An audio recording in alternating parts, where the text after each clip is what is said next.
स्वागत दोस्तों, आगे चलने से वीडियो के साथ सामने मौत यहाँ चलेंगे। सबसे पहले सबसे बड़ी आपको बताएंगे दोस्तों, ललिता गौतम हत्याकांड के मामले को लेकर पुलिस के द्वारा किए गए लाठीचार्ज के मामले पर उत्तर प्रदेश के अंदर अब एक और सांसद चंद्रशेखर रावण पहुंचे हैं जोरदार तरीके का संघर्ष करने के लिए। दोस्तों बताएंगे पुलिस के साथ में उनकी जोरदार तरीके की बहस भी हो गई है, लेकिन मायावती की ओर से पोस्ट करते हुए कहा गया कि हमको सड़क पर नहीं उतरना है। दोस्तों बताएंगे इसके पीछे किस तरीके की बातें कर रही है बहन कुमारी मायावती और संघर्ष का असली तरीका क्या है, सड़क या कोर्ट, इस बात को लेकर हो गई है बहस। दोस्तों इस बीच कांग्रेस पार्टी के नेता मल्लिकार्जुन खड़गे ने भी इस मामले को लेकर प्रतिक्रिया दी है और योगी सरकार को पूरी तरीके से एक्सपोज करते हुए कई सारे गंभीर सवाल खासकर दलित समाज की सुरक्षा को लेकर उठाए गए हैं। दोस्तों एक एक करके चलेंगे आज की सारी बड़ी खबरें, लेकिन उससे पहले अगर आप भी मानते हैं कि जब सड़कों पर जोरदार तरीके का आंदोलन होगा तभी जाकर प्रशासन पर दबाव बनेगा और जल्द कार्रवाई होगी, तो इस वीडियो को लाइक करके लाल बटन दबाकर चैनल को सब्सक्राइब करके बेल आइकन दबाकर कमेंट बॉक्स में अपनी राय जरूर लिखकर बताएगा। दोस्तों चलते हैं सबसे पहले सबसे बड़ी ब्रेकिंग न्यूज अपडेट की तरफ, जहां पर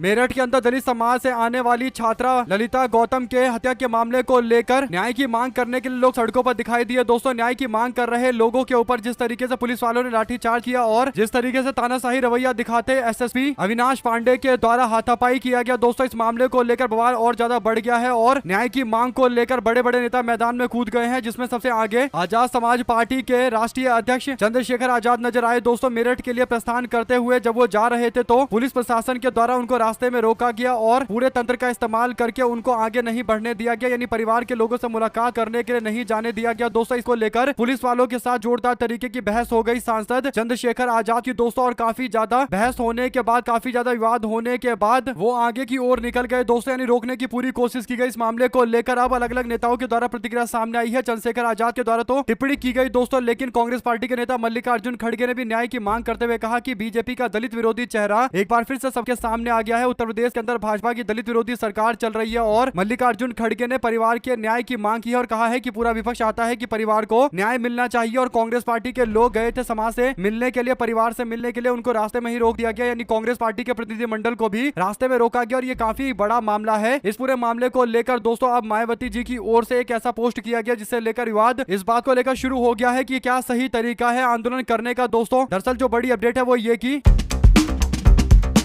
उत्तर प्रदेश के पूर्व मुख्यमंत्री कहती है कि कानून को अपने हाथ में दलित समाज के लोगों को नहीं लेना चाहिए, यानी दलित समाज के लोगों को सड़कों पर उतरकर विरोध प्रदर्शन नहीं करना चाहिए। उन्होंने कहा कि सड़क पर उतरने और हो हल्ला मचाने से, शोर मचाने से असल न्याय नहीं मिलेगा। राजनीतिक दलों पर मायावती ने कटाक्ष करते हुए कहा कि राजनीतिक पार्टियां इस पर राजनीति कर रही है, इसीलिए आम जनता को सचेत रहने की जरूरत है। उन्होंने कहा कि जैसा कि सर्वविदित है कि देश के करोड़ों दलितों और अन्य उपेक्षित वर्गों के मसीहा व भारतीय संविधान के मूल निर्माता परम पूज्य बाबा साहेब डॉक्टर भीमराव अंबेडकर अपने जीते जी अपनी काबिलियत, बुद्धिमत्ता और सोच समझ तथा जातिवादी लोगों के साम दाम दंड भेद आदि हथकंडों को भी ध्यान में रखकर इन वर्गों के लोगों को अपने पैरों पर खड़ा करने के लिए वोट के अति महत्वपूर्ण ताकत सहित अन्य संवैधानिक और मूलभूत कानूनी अधिकार दिलाया है, जिसका लाभ लेने के लिए इन्हें केंद्र व राज्य की भी राजनीतिक सत्ता की मास्टर चाबी खुद अपने हाथ में लेनी होगी। यह भी उन्होंने कहा था कि जिस पर अमल करते हुए मान्यवर श्री काशीराम ने बीएसपी का गठन किया और इसके साथ ही बाबा साहब भीमराव अंबेडकर अपने लोगों को सलाह के तौर पर यह भी कहते रहे हैं कि उन्हें किसी भी मामले में अपने ऊपर होने वाले जुल्म ज्यादती के विरोध लड़ाई कानूनी तरीके से लड़नी चाहिए, कानून को हाथ में लेकर नहीं लड़नी चाहिए, कानून के दायरे में रहकर संघर्ष करना चाहिए, संघर्ष आदि भी कानूनी दायरे के अंदर रहकर किए जाने चाहिए। इसके बाद वो आगे कहती है कि कुछ ऐसे संगठन और पार्टियां आदि है जो संकीर्ण राजनीतिक स्वार्थ के लिए इन वर्गों के दुखी व पीड़ित लोगों को भड़काकर उनको गुमराह करके सड़क पर उतारते हैं और कहते हैं कि पहले ऐसे संगठन और पार्टियां हिंसा, हंगामा व सड़क जाम जैसा बवाल आदि करती है और फिर उसके मुखिया मगरमच्छ की तरह आंसू को बहाते हुए घटना स्थल पर पहुंचकर अपनी राजनीतिक रोटियां सेकते हैं, तो इसे पीड़ितों को न्याय मिलने वाला नहीं है, बल्कि वर्तमान हालात में यह इन वर्गों के लोगों की मुसीबत व परेशानी को और अधिक बढ़ा देगा। ऐसे में अपनी समस्या का हल परम पूज्य बाबा साहब के बताए गए सही रास्ते यानी शांतिपूर्ण रास्ते अर्थात अपनी एकजुटता व अपने वोट की ताकत से सत्ता की मास्टर चाबी प्राप्त करना है, जो लाख दुखों की बस एक ही दवा है, जिसके लिए बीएसपी लगातार तत्पर है और प्रयासरत भी है। इस मार्ग से बिल्कुल भी नहीं भटकना है। कुल मिलाकर दोस्तों वो कह रही हैं कि सड़कों का संघर्ष नहीं बल्कि चुनाव में वोट देकर परिवर्तन करना है। सवाल सबसे बड़ा ये है कि क्या चुनाव के अंदर परिवर्तन करने से न्याय मिल जाता है, और ये बात एकदम गलत है दोस्तों कि न्याय चुनाव के बाद मिलता है, क्योंकि असली खेल तो चुनाव के बाद शुरू होता है जब नेता सुनते नहीं है और पुलिस वाले बेलगाम हो जाते हैं। दोस्तों जिस तरीके का बर्ताव एसएसपी ने किया अभी तक उस पर कोई कार्रवाई नहीं हुई, तो आम जनता के पास विरोध करने के सिवा और रास्ता क्या है, कानूनी मामले में कितने साल लगेंगे ये सबको पता है और भारत की कानून व्यवस्था किस तरीके की है। दोस्तों ऐसे में मायावती का का कहना क्या आप सही समझते हैं या फिर आप मानते हैं कि जो वो कह रही हैं वो आदर्श स्थिति है, लेकिन आम जीवन में यानी प्रैक्टिकल में ऐसा नहीं होता? आप लोग इस पर अपनी राय जरूर लिखकर बताएगा दोस्तों। और ये जो बहस छिड़ गई है कि बाबा साहब भीमराव अम्बेडकर ने कहा था कि शिक्षित रहो, संगठित रहो और संघर्ष करो, तो ऐसे में जो बातें उन्होंने कही कि शिक्षित रहना है और संगठित रहना है, तो लास्ट में जो कहते हैं कि संघर्ष करना है, तो ये संघर्ष का रास्ता क्या है? क्या ये संघर्ष का रास्ता केवल कानूनी तरीका है या फिर सड़कों पर उतरकर सरकार पर दबाव बनाना है? दोस्तों अब इस बात को लेकर दो अलग अलग तरीके के विचार है। एक बहुजन समाज पार्टी की नेत्री मायावती बोलती है कि ये कानूनी रास्ता अपनाने के लिए उन्होंने बोला था, यानी बाबा साहब भीमराव अम्बेडकर ने कानून के रास्ते को अपनाकर आगे बढ़ने के लिए बोला था। जबकि चंद्रशेखर आजाद जो सांसद है दोस्तों, उनका मानना है कि सड़क का संघर्ष ही न्याय दिलवाता है। ऐसे में दोनों नेताओं के द्वारा अलग अलग तरीके के विचारों को लेकर आगे बढ़ा जा रहा है। इस पर आपकी जो भी राय है लिख कर जरूर बताएगा। साथ साथ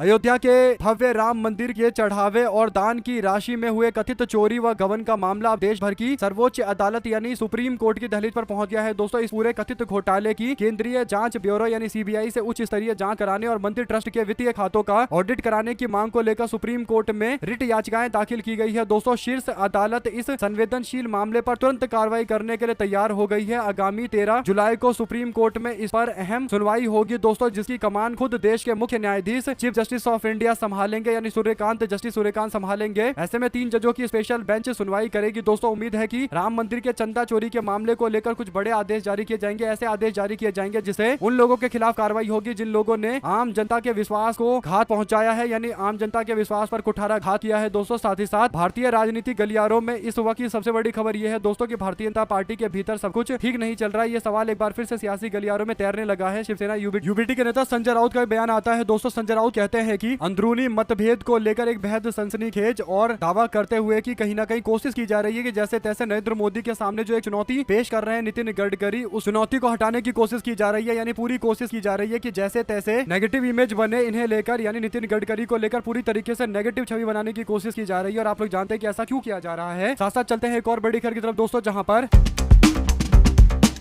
राहुल गांधी छात्रों की गूंज कार्यक्रम 17 जुलाई को करने वाले हैं देहरादून के अंदर दोस्तों। और ये जो मूवमेंट होगा ये छात्रों के लिए होने वाला है। आपको बता दें कि छात्रों की गूंज नाम का कार्यक्रम देहरादून के अंदर होगा, उत्तराखंड के अंदर होगा। और इससे पहले चर्चा चल रही थी कि बिहार के अंदर होगा, लेकिन बाद में उसे कैंसिल कर दिया गया और उत्तराखंड का अब प्लान बनाया जा रहा है। और उत्तराखंड का प्लान बनाने के पीछे जो सबसे बड़ा कारण है दोस्तों वो ये कि उत्तराखंड के अंदर इलेक्शन होने वाले हैं और इलेक्शन को लेकर कहीं ना कहीं कांग्रेस पार्टी जब छात्रों से जुड़ा हुआ ये मामला उठाने जा रही है, तो इलेक्शन का साल है उत्तराखंड के अंदर और आम जनता प्रताड़ित है उत्तराखंड के अंदर। ये जानती है कि उनको एक आवाज चाहिए और राहुल गांधी उस आवाज को आगे बढ़ाएंगे। तो ऐसे में दोनों चीजें होंगी दोस्तों। इसे एक तो कार्यकर्ताओं के बीच में एक बड़ा मुद्दा जो छात्रों का मुद्दा है वो पहुंचेगा कि पार्टी आलाकमान पूरी तरीके से छात्रों के मुद्दों के साथ मजबूती के साथ खड़ी है। और दूसरा ये कि भाजपा सरकार पर दबाव भी और ज्यादा बनेगा क्योंकि ये मामला इलेक्शन ईयर वाला रहेगा दोस्तों। तो आप लोग इस पर अपनी राय जरूर लिखकर बताइएगा और ज्यादा से ज्यादा वीडियो को शेयर कीजिएगा। साथ साथ चलते हैं एक और बड़ी अपडेट तब, जहां पर कांग्रेस पार्टी 50 शहरों के अंदर राम मंदिर के चंदा चोरी के मामले को लेकर प्रेस कॉन्फ्रेंस कर रही थी दोस्तों। और अब जो बड़ी अपडेट आई है वो ये कि ये प्रेस कॉन्फ्रेंस करते हुए कांग्रेस पार्टी ने 3 बड़े सवाल पूछे हैं। पहला यह कि चंदा चोरी यानी चढ़ावा चोरी में कथित अनियमितता के आरोप जो सामने आए हैं उस पर प्रधानमंत्री ने चुप्पी क्यों साध रखी है। दूसरा यह कि कांग्रेस पार्टी और देश की जनता द्वारा उठाए जा रहे सवालों पर नरेंद्र मोदी खुद से क्यों जवाब नहीं दे रहे। और तीसरा यह कि सुप्रीम कोर्ट की निगरानी में जांच के आदेश क्यों नहीं कराए जा रहे, आदेश क्यों नहीं दिए जा रहे। उन्होंने आरोप लगाया कि केंद्र सरकार दोषियों को बचाने के लिए हर संभव प्रयास कर रही है, लेकिन बिल्कुल भी हम दोषियों को बचने नहीं देंगे। प्रेस कॉन्फ्रेंस के दौरान अलग अलग क्षेत्रों में नेता, अलग अलग शहरों में नेता मौजूद थे दोस्तों। ऐसे में अगर आप भी मानते हैं कि कांग्रेस पार्टी इस मुद्दे को जोर शोर से आगे बढ़ा रही है, इसके पीछे बड़ा तर्क यह है कि पार्टी चाहती है कि धर्म की राजनीति करने वाले लोगों को चंदे का फायदा ना हो, जो चंदा लूटकर केवल धर्म की राजनीति करके लोगों को डाइवर्ट कर देते हैं दोस्तों, यानी दिमाग इधर से उधर कर देते हैं। तो आप लोग इस पर जो भी राय देना चाहते हैं लिखकर जरूर बताएगा और ज्यादा से ज्यादा वीडियो को शेयर कीजिएगा दोस्तों। हमारे साथ लगातार जुड़े रहने के लिए दोस्तों, भाइयों बहनों मित्रों का बहुत बहुत धन्यवाद। आप लोग देख रहे थे आपका अपना चैनल जय हिंद जय भारत। ज्यादा से ज्यादा वीडियो को शेयर कीजिएगा दोस्तों। बहुत बहुत धन्यवाद सभी दोस्तों, भाइयों बहनों मित्रों का। जय हिंद।